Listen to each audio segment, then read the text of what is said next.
think as we're touching on walking, it makes sense to kind of talk about this whole 10,000 steps a day thing. Now, Yeah. we spoke about this thing before. I did a video on it on the Train Primer YouTube, but it's all boils around this whole number of 10,000 steps a day, and it's always a number people say. And I actually know PTs who make it their clients non-negotiable to do 10,000 steps a day. And it's like, and if you're going to do steps a day, you're going to do daily walking. The key really is consistency, and as we'll come on to, 10,000 is a lot to be consistent with every day. That takes a long time to do. It's not something you can do in like 10 minutes. You know, it can take you like an hour plus to do that. Can I just preface this by saying that there's nothing inherently wrong with doing 10,000 steps?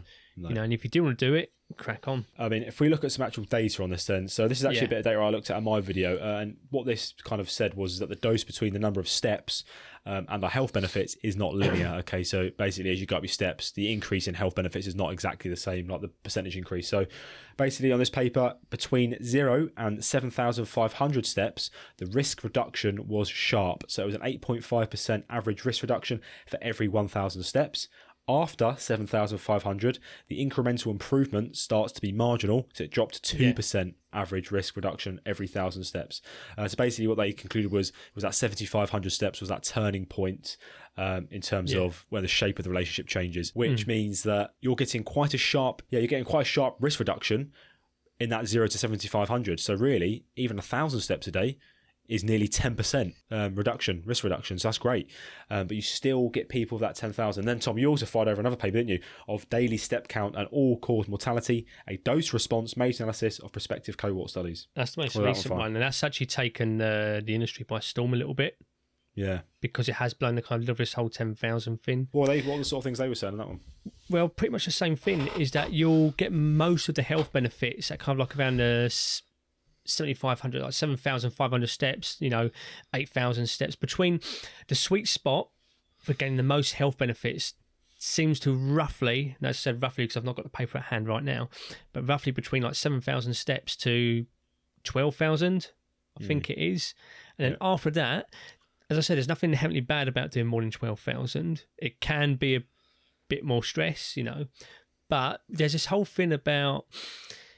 See, I've got no major issue with the 10,000 step count thing. It's a nice round number. But I think it has got to the point where we put in a lot of people's heads where it's like, 10,000 or nothing. If you can't do 10,000 steps, what is the point of even going out? You can only manage 8,000 steps. There's no point doing it because that's not 10,000. 10,000 is not a magic number. You can gain massive improvements of health by getting up to 8,000 steps, which I think is doable for a lot of us. Even a couple of thousand steps will get you, what's that? Nearly 20%, nearly a 20% improvement just from doing, 2,500 steps, for example, which won't take you long to do.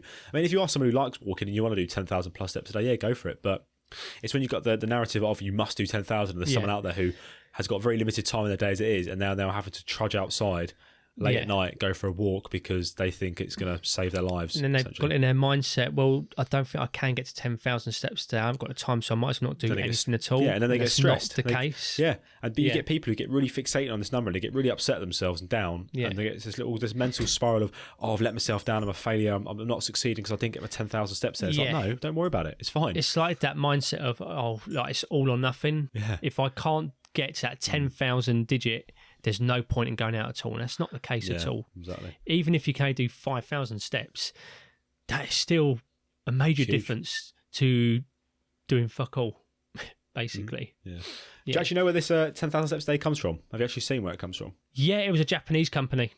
Yeah. So it was a Yamasa clock in Japan. It was a pedometer sold in 1965, and it was called a Mampo key. And that actually translates to, what do you think it translates to, Tom? Big dick energy. What the fuck? I was not expecting to say that. Well, no, it actually translates to 10,000 steps meter. So, that makes a lot more sense than what I said. That makes a lot more sense than what you said. But as you can see, guys, it's because of that, basically. Well, that's one of the reasons why people think it is that it was like a marketing thing. Use our thing, get 10,000 steps, and people have got off of it. And as Tom said, it's a nice round number, so people can market it in a really fancy way. Yeah, exactly. It was just exactly that, a nice big round number. It seems weird to call a product 8,000 steps. Yeah, doesn't it? It just doesn't seem. Can you imagine calling a product 7,500 steps or 12,500 steps? It's not got that ring to it. No, not got 10,000. Whole different story. Something as well that I completely forgot about until now, but there is actually evidence out there. God forbid me saying this, because now I've actually got to go out there and find it for our show notes afterwards. But there was evidence out there where they kind of saying like the average time it takes for a person to kind of walk, and they did find like doing the average person 2,000 steps, it's like 20 minutes. 20 minutes for the average. Ben, I'm saying average, Bill. It's not me and you, speed walking. The average person, it's like 20 minutes for 2,000 steps.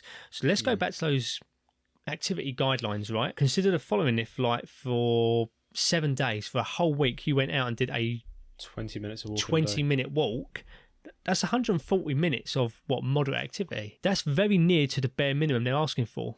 And that's just 2,000 steps a day. Yeah, and you could pair that with a little bit of training. Yeah, or simply more steps. What would you have to do then? Probably, if we said to someone now, do 2,500 steps a day, I reckon that's achievable for a lot of people to do 2,500 steps a day. And we're talking like all in one go as well. Yeah, all in one go. Not just like, I'll sit down, walk up the garden, sit down again, walk up. I'm not saying don't do that, because motion is lotion, but we're talking about to actually reap the benefits of this physical activity. You don't have to go out for an hour plus, basically, is what we're saying, to get the benefits of those steps. Well, that's another thing with the whole 10,000 steps thing.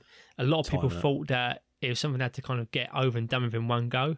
Yeah. So if it's taking someone 20 minutes on average to walk 2,000 steps, do you see where I'm going with this now? Like, that's a lot of people. If people do want to do that, crack on with it, and good luck to you. But there's a lower barrier you can do to get into exercise. You ain't got to dramatically change your life by straight away, boom, going to 10,000 steps. There's a lower entry level you can do to dramatically, improve your physical activity.